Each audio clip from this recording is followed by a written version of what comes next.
इस focus का साथ में Dish Home fibre net Classic Tech छोयो कि चल्यो।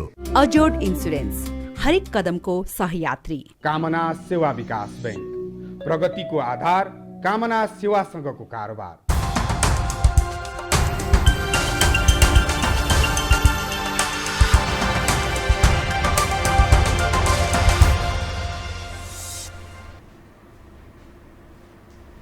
नमस्कार, कार्यक्रम बिजनेस फोकसमा यहाँहरूलाई हार्दिक स्वागत छ। म दिपेश घिमिरे आज पनि उपस्थित भइसकेको छु र आज म विशेष गरी नेपाली शेयर बजार केन्द्रित हुनेछु। राजनीतिक अस्थिरता छ, अहिले राजनीतिमा विभिन्न उतार चढाव देखिएको छ, तर शेयर बजारमा उतार चढाव त्यति देखिएको विश्लेषण हुने गरेको छैन। कारण के हो र नेपाली शेयर बजार अहिलेसम्मकै उच्च बिन्दुमा पुगेको छ, अझै कहाँसम्म पुग्ने हो र घट्दा कहाँसम्म घट्ने हो कि स्थिर रहने हो, यिनै विषयवस्तुमा केन्द्रित भएर कुराकानी गर्नेछु। साथसाथै अनलाइन सिस्टमको विषयवस्तु र नियामक निकायले खेल्नुपर्ने भूमिकाका विषयवस्तुमा पनि आज म केन्द्रित भएर कुराकानी गर्नेछु। आज हामीसँग हुनुहुन्छ शेयर विश्लेषक, नेपाली शेयर बजार साथसाथै समग्र शेयर बजारको विश्लेषक हुनुहुन्छ विष्णुप्रसाद बस्याल। आउनुहोस्, उहाँलाई कार्यक्रममा स्वागत छ। Thank you very much. वास्तवमा यो बिचमा जुन 1400-1500 को हाराहारी र अहिले जुन 2100 पुग्न लागेको अवस्थामा लगानीकर्ताले त धेरै कमाए है नेपाली शेयर बजारमा। अभियसली यदि कसैले राम्रो स्टक सेलेक्सन गर्न सकेको छ र आफ्नो पोर्टफोलियोलाई राम्रो तरिकाले मिक्स गरेर लगेको छ भने उनीहरूले राम्रो कमाए भने कतिपय लगानीकर्ताले यदि पोर्टफोलियो राम्रो तरिकाले सेलेक्सन गर्न सकेन भने चाहिँ उनीहरूले अझै पनि नकमाएको स्थिति छ।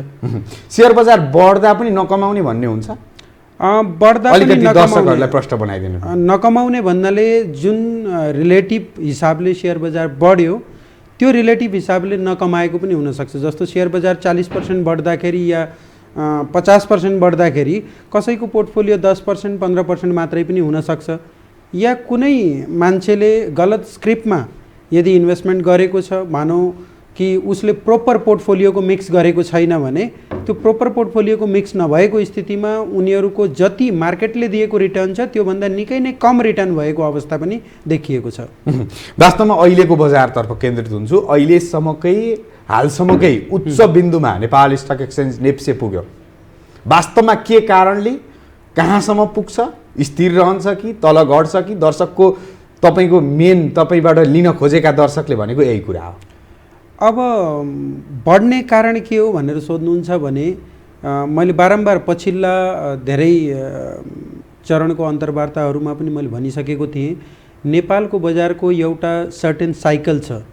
त्यो साइकल भनेको लगभग 42 देखि 44 महिनासम्मको बियर साइकल र 50 देखि 52 महिनाको bull cycle.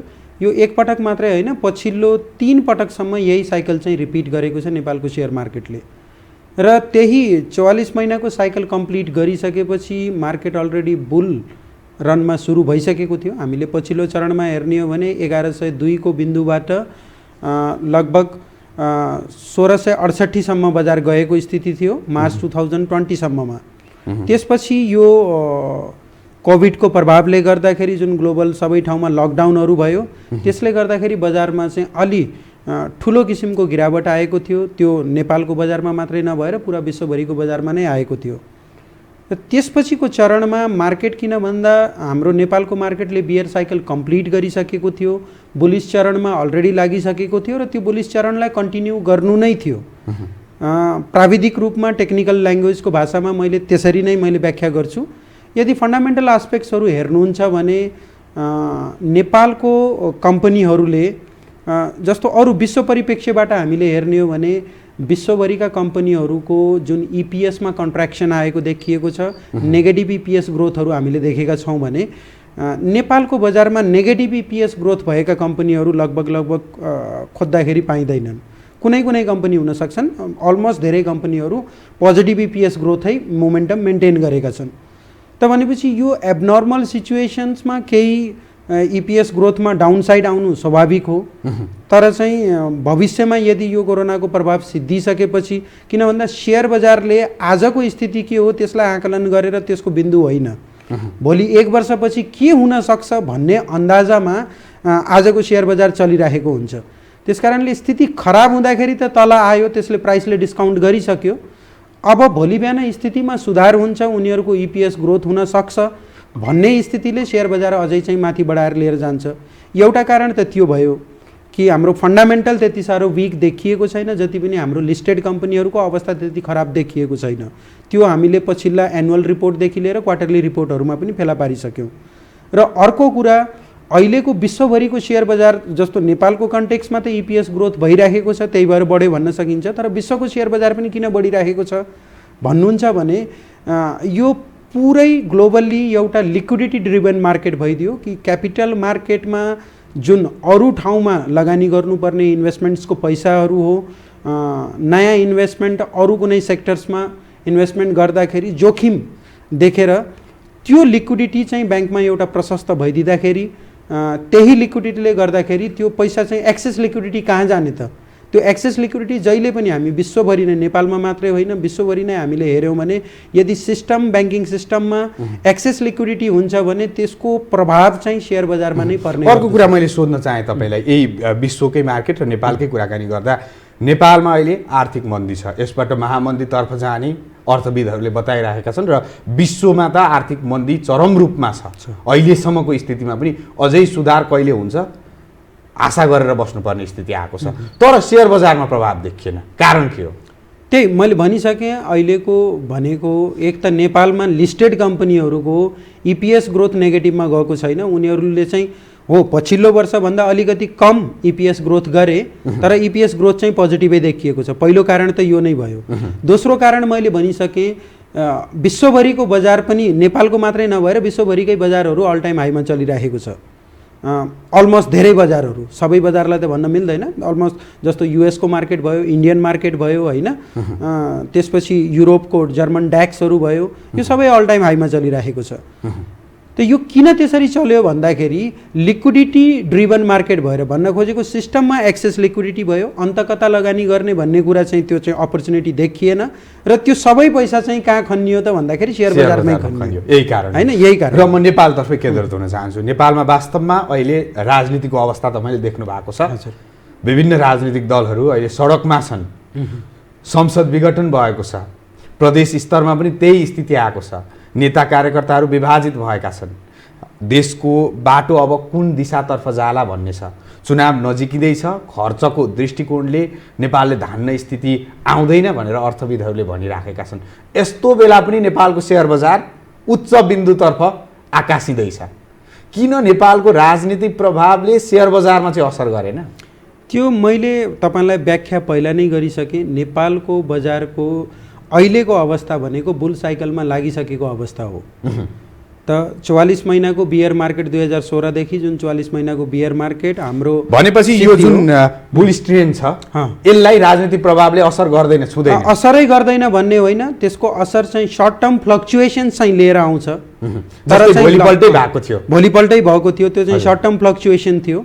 Short term fluctuation अवश्य लिएर आउँछ, कुनै पनि राजनीतिक ठुलो उथलफुथल भइदियो त्यसको प्रभाव चाहिँ देखिन्छ, तर चाहिँ उसको लङ टर्म प्याटर्नलाई चाहिँ त्यति साह्रो असर गर्दैन भन्ने चाहिँ हामीले प्राविधिक विश्लेषण गर्दाखेरि त्यही कुरा सिकेको कुरा हो र त्यही कुरा एप्लाई पनि भयो।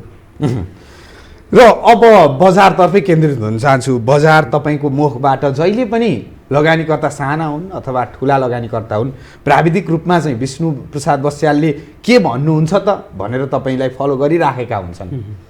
बजार अब कतातर्फ जान्छ, कुन बिन्दुसम्म पुग्छ प्राविधिक दृष्टिकोणबाट हेर्दा नेपालको सेयर बजार? प्राविधिक दृष्टिकोणबाट हेर्दाखेरि अहिलेको अवस्था हामीले हेर्ने हो भने पछिल्लो पटक हालांकि क्लोजिङ अहिलेसम्मकै उच्च क्लोजिङमा गरेको छ, तर इन्ट्राडे हाई हेर्ने हो भने 2128 को चाहिँ इन्ट्राडे हाई लगाएको थियो जस्ट केही दिन अगाडि मात्रै।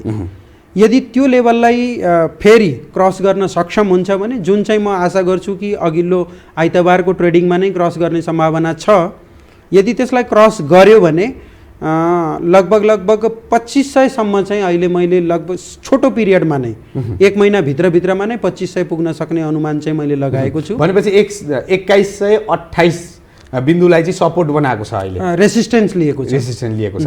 त्यसबाट उकालो लाग्यो भने बजार 2500 पुग्छ। 2500 बिन्दुमा सिधा स्ट्रेट अवे लाइनमा जाने होइन, तर 1 महिनाको पिरियड भित्रमा 2500 पुग्न सक्ने सम्भावना म्याक्सिमम छ। तल झर्ने चान्स कतिको छ त्यो बिन्दु क्रस गरेन भने, जुन 2128? त्यो बिन्दु यदि तल माथि क्रस गर्न सक्दैन र तलपट्टि अलिकति एग्रेसिभली तल आउन सुरु गर्यो भने हामीले 1900 सम्म पनि आउन सक्छ भनेर अन्दाजा लगाउन सक्छौँ। त्यो भन्दा तल बजार झर्दैन, त्यो भन्दा सिग्निफिकेन्ट तल झर्ने मैले देखेको छैन। ल 2500 मानिलिउँ, 1 महिनाको हाराहारीमा 2500 पुग्छ, 2128 क्रस गरिसक्यो भने 2500 पुग्छ तपाईँले भनिसक्नु भएको छ। त्यसपछि 1 महिनामा त पुग्ला 2500, त्यसपछि उकालो लाग्छ बजार? होइन, त्यसपछि बजार चाहिँ कम्प्लिटली 1-1.5 महिना साइडवेज जान्छ। साइडवेज भनेको त्यो 2500 को बिन्दुबाट पनि लगभग 300-400 पोइन्टको करेक्सन्स आएर फेरि 2000 को हाराहारीमा बजार आउन सक्ने सम्भावना त्यसपछि छ प्राविधिक रूपमा भन्नुपर्दाखेरि। तर चाहिँ पहिला 2500 को जर्नी तय गरिसकेपछि मात्रै त्यो लगभग 1-1.5 महिनाको कन्सोलिडेसन भनेर भन्छौँ हामीले।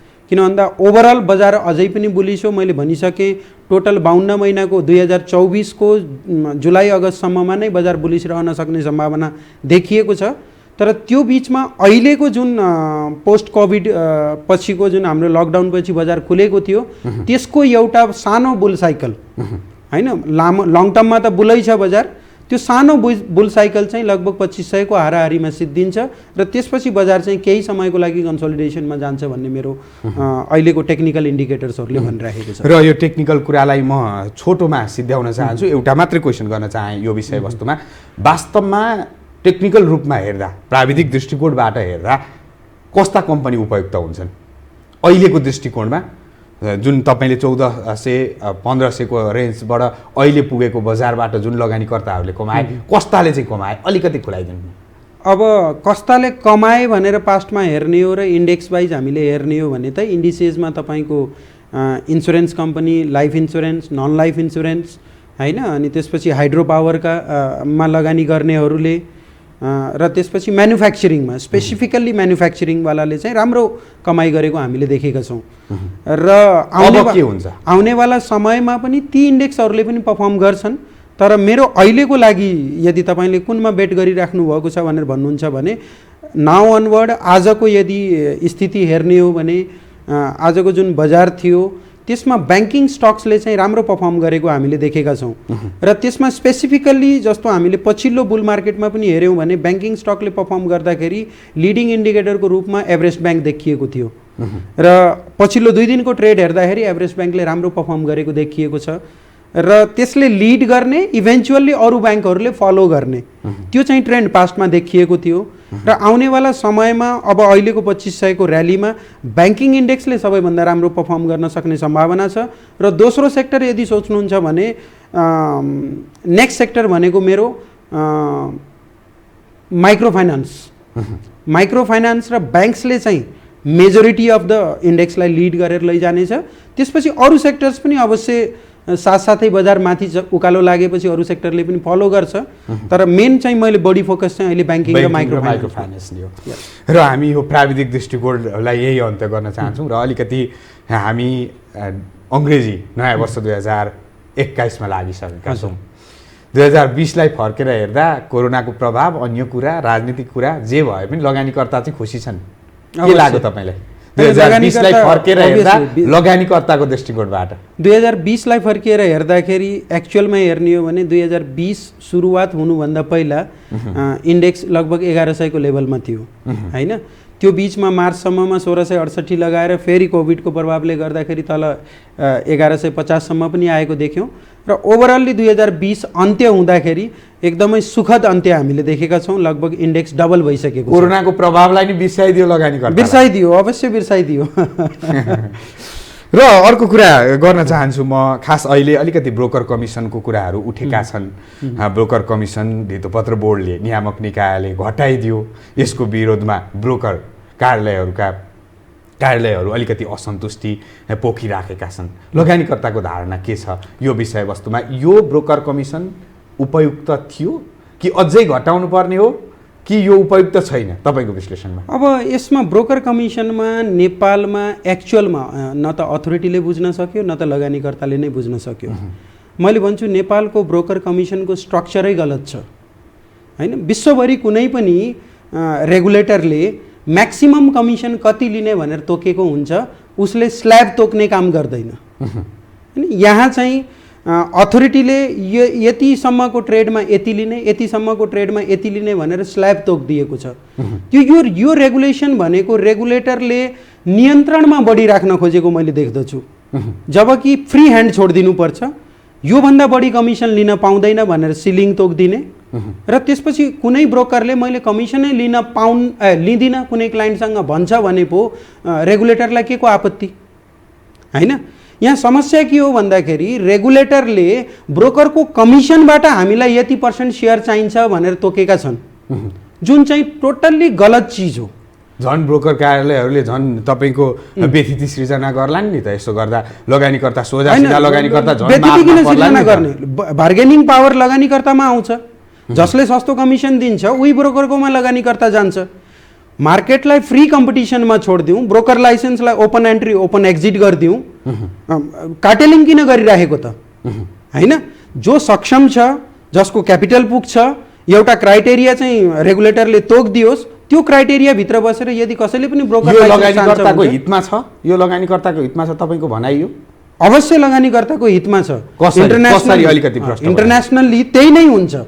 तपाईँको लगानीकर्ताले जुनसुकै ब्रोकरसँग पनि पहिला उसकोमा लगानी गर्नुभन्दा पहिला उसको बार्गेन पोइन्ट नै के हुन्छ भन्दाखेरि मलाई कमिसन कति लगाउँछ भनेर ब्रोकरलाई सोध्ने गर्दछ हैन। म 10औं वर्षसम्म इन्डियामा ट्रेड गरेको मान्छे, हाम्रो एप्रोचै त्यही हुन्थ्यो कि कुन ब्रोकरले चाहिँ सबैभन्दा कम कमिसन लिएको छ त्यही ब्रोकरकोमा हामी एकाउन्ट खोल्थ्यौँ। यदि उसले कमिसन घटाउँदैन भने अर्कोले कतिमा अफर गरेको छ त्यसकोमा गएर एकाउन्ट खोल्छौँ फेरि। त्यहाँ त कुनै रेस्ट्रिक्सन छैन, त्यहाँ ओपन एन्ट्री ओपन एक्जिट छ। र त्यहाँ रेगुलेटरले जुन लिने पैसा हो, जुन त्यहाँको सेबीले लिने चार्ज हो र त्यहाँको जुन एक्सचेन्जले लिने कमिसन हो, एक्सचेन्जले टर्नओभर चार्जेस भनेर लिने गर्दछ। त्यो टर्नओभर चार्जेस के गर्छ, सिधै लगानीकर्तालाई मैले यति % लिन्छु भनेर तोकेको हुन्छ, उसले ब्रोकरसँग हिस्सा लिँदैन। यहाँ के गरेको छ रेगुलेटरले, ब्रोकरले कमिसन उठाएकोमा त्यसमा मलाई यति % चाहिन्छ भनेर तोकेको छ, जुन यो व्यवस्था नै गलत हो। उसले सिधा भनिदियोस् कि लगानीकर्ताबाट कति उठाउने, उसले बजारलाई फ्रीडम छोडिदिनु पर्यो, एउटा निश्चित यो भन्दा बढी लिन पाउँदैनस् भनेर फ्लोर चाहिँ तोकिदिनु पर्यो। जस्तो इन्डियाको एक्जाम्पल गर्छौँ भने त्यहाँ चाहिँ 2% म्याक्सिमम सिलिङ हो, 2% भन्दा बढी कसैले पनि लिन पाउँदैन। अब 2% लिन पाउँछ भन्दैमा के त्यहाँ 2% लिइराखेका छन् त? छैनन्। त्यहाँ त तपाईँको 0.10%, 0.05% पनि लिएका छन्। अझै कुनैले त के गरेका छन् भन्दाखेरि ब्रोकरेज कमिसनै चाहिँदैन हामीलाई, तपाईँले डेलिभरीमा ट्रेड गर्नुहोस्, यति बराबरको भोल्युम जेनेरेट गर्नुहोस् र मलाई सुरुमा एज अ ब्रोकरेज चार्जेसको रूपमा वर्षको 10,000 रुपियाँ तिर्नुहोस्, वर्षभरि जतिसुकै ट्रेड गर्नुहोस्, तपाईँलाई ओपन छ भनेर त्यसरी पनि काम गरिराखेका छन्। त भनेपछि किन त्यो काम गर्न किन उनीहरूलाई सजिलो भयो भन्नुहुन्छ भने उनीहरूले चाहिँ रेगुलेटरले सिलिङ तोकिदिएको छ तर फ्लोर तोकेको छैन। रेगुलेटरले यो भन्दैन कि तपाईँले यति % कमिसन लिनुपर्छ भनेर स्ल्याब तोकिदिएको छैन। उसले सिम्पल के भनेको छ, योभन्दा बढी लिन पाइँदैन, तल चाहे लिँदै नलिनुहोस्, हामीलाई के को टाउको दुखाइ। यदि ब्रोकर कमिसन नलिएर सर्भाइभ गर्न सक्छ भने रेगुलेटरले किन टाउको दुखाउनु पर्यो हैन। लगानीकर्ताहरूले जुन यो ब्रोकर कमिसन घटाउनु भन्दा अगाडि पनि धितोपत्र बोर्ड घेराउ गर्न गएका थिए घटाउनु पर्छ भनेर। उहाँहरूको के यो गलत हो? त्यसो भए लगानीकर्ता केही लगानीकर्ता मात्रै हो? लगानीकर्ताले कमिसन अलि बढी भयो, हामीले बढी पे गरिराखेका छौँ भनेर कन्सर्न राख्नु जायज कुरा हो, मैले त्यसलाई नाजायज भन्दिनँ। तर इस्युलाई चाहिँ राइट तरिकाले एड्रेस गर्नु पर्यो। अब मैले अर्को इस्यु पनि भन्छु तपाईँलाई, जस्तो मैले कुनै कम्पनीको 1000 सेयर किन्न भनेर मैले अर्डर प्लेसमेन्ट गरेँ। अब मलाई त्यो सेयर आउँदाखेरि जुन ट्रेड भएर आउँछ 10 किता 20 किता 50 किता भएर आउँछ। त्यसरी ट्रेड भएर आयो भने त मेरो जुन मिनिमम स्ल्याब हो, मिनिमम स्ल्याबमा पर्नुपर्ने मान्छे मैले 1000 किता सेयर मैले ट्रेड गरेँ बापत, तर चाहिँ मैले 50 लाख भन्दा बढीको ट्रेड एक दिनमा गरेको छु, त मलाई मिनिमम स्ल्याब लाग्नु पर्थ्यो। तर त्यस्तो एक्चुअल प्र्याक्टिसमा हुँदैन। 10 किता 20 किता गरेर मलाई आइदिन्छ अनि म म्याक्सिमम स्ल्याबमा पर्छु। यो व्यवस्था पनि गलत छ। विश्वभरिको प्र्याक्टिस के हो भन्दाखेरि टोटल दिनभरिको टर्नओभरमा ब्रोकरेज चार्जेस लाग्ने गर्दछ। कुन कम्पनीको कति किता सेयर किन्यो या कतिवटा कम्पनी किन्यो त्योसँग मतलबै छैन। हो, मिनिमम कमिसन यति लाग्ने भनेर ब्रोकरले चाहिँ डिसाइड गर्छ, किन भन्दा उसको पनि सर्टेन कुनै ट्रेडको सेटलमेन्ट गर्दाखेरि उनीहरूलाई ट्रेडिङ फेसिलिटेट गर्दाखेरि केही मिनिमम खर्च त हुन्छ। मिनिमम खर्च चाहिँ उनीहरूले यति चाहिँ लाग्छ। तपाईँ यस्तो होइन कि तपाईँले 1000 रुपियाँको ट्रेड गरेर अनि त्यसपछि ब्रोकरेज कमिसन मैले चाहिँ 1 रुपियाँ तिर्छु भन्न पाउनुहुन्न। त्यहाँ पनि 10 रुपियाँ 20 रुपियाँ तिर्नै पर्छ भन्ने चाहिँ छ तिनीहरूलाई। तर बाँकी कुराहरू चाहिँ उनीहरूले ओपनली चाहिँ ब्रोकरले चाहिँ इन्भेस्टरले ब्रोकरसँग नेगोसिएसन गर्छ, जहाँ सस्तो दिन्छ त्यही नै कमिसन त्यही नै उसले ट्रेडिङ एकाउन्ट खोल्ने गर्दछ। त्यो फ्री मार्केट कम्पिटिसन हो। र यसलाई यहीँ अन्त्य गर्न चाहन्छु र हामीसँग छोटो टाइम छ, धेरै कुरा गर्न बाँकी छ। हजुर, वास्तवमा अलिकति अहिले चर्चा हुने गर्छ, लामो समय भइसक्यो नेपाली सेयर बजारमा नेपाल स्टक एक्सचेन्ज नेप्सेले ल्याएको अनलाइन सिस्टम, तर अझै पनि प्रभावकारी भएन भन्ने छ। टिएमएसमा अलिक प्रब्लम आइराखेको छ, अलिकति नियामकले यसलाई अलिकति निगरानी कम गर्यो भन्ने छ। अहिले के प्रब्लम छन्? अहिले सहज छ कारोबार गर्न? कति पनि सहज छैन कारोबारमा। तपाईँको त्यसको रिफ्रेस रेट हेर्नुहुन्छ भने हामीले स्क्रिनमा लगाएर राख्छौँ, त्यो रिफ्रेसै हुँदैन, रेट तलमाथि के भइराखेको छ थाहा नै पाइँदैन। पहिलो प्रब्लम भनेको। अर्को प्रब्लम भनेको हामीले अर्डर प्लेसमेन्ट गऱ्यौँ, कहिलेकाहीँ अर्डर एक्जिक्युट भयो कि भएन भन्ने इमिडिएट जानकारी पनि हुँदैन, हामीले रिफ्रेस गरेर आफै हेर्नुपर्छ। र तेस्रो सबैभन्दा ठुलो समस्या भनेको हामीले हालाकि के प्रपोजल दिएका थियौँ भन्दाखेरि यदि मैले सेयर आज किन्छु र भोलि नै त्यो सेयर 10% बढ्दियो त म एक दिनमा 10% पाउँछु भने मैले प्रफिट बुक गर्न किन नपाउने?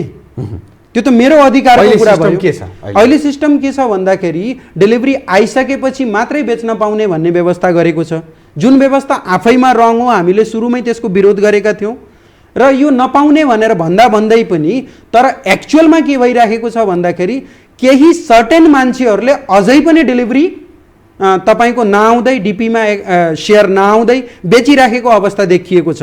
त्यति मात्रै नभएर पछिल्लो मेरो आफ्नै अनुभव हो, मैले एउटा कुनै कम्पनीको सेयर्स म के कुरामा ढुक्क भएँ भन्दाखेरि मेरो टिएमएसले यति किता सेयर छ भनेर देखाइदियो। यति किता सेयर छ भनेर देखाइसकेपछि मैले त्यो सेयर बेचिदिएँ होइन।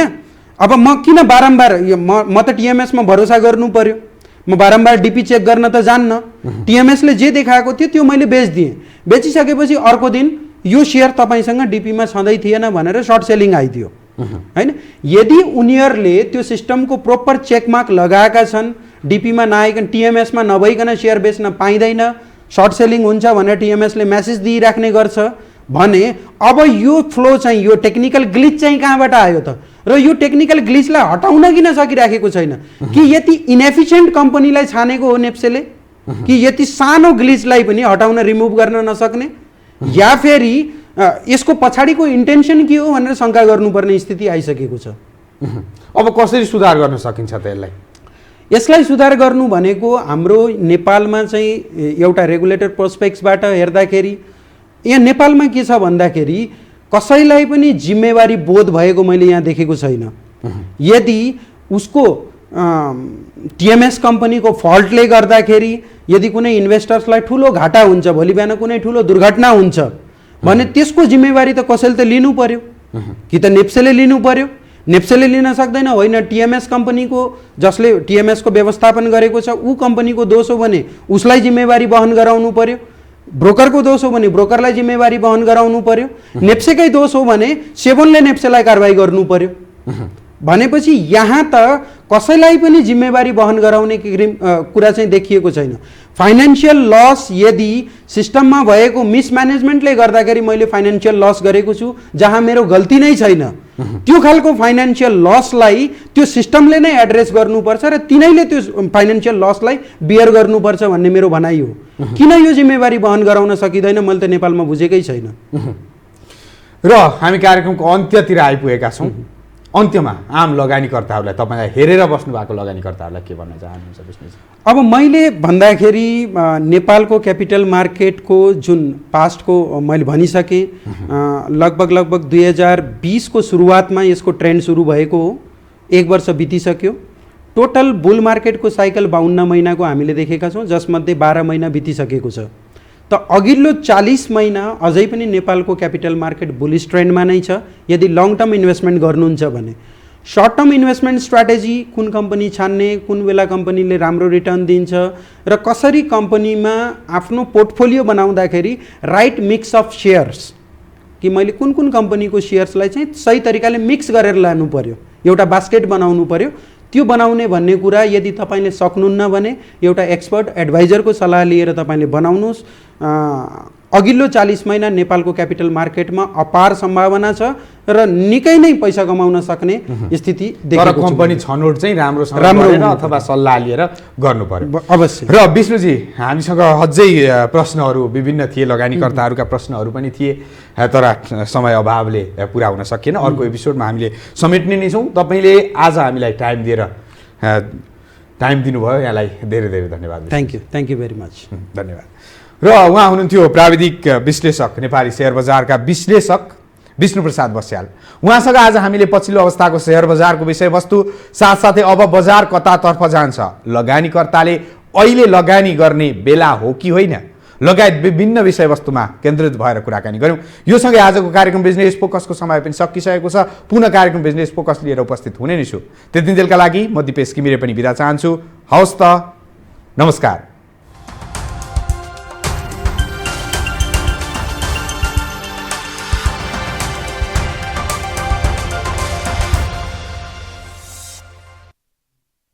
बिजनेस फोकस का साथमा Dish Home fibre net. Classic Tech छोयो कि चल्यो? अजोड इन्सुरेन्स, हरेक कदमको सहयात्री। कामना सेवा विकास बैंक, प्रगतिको आधार, कामना सेवासँगको कारोबार।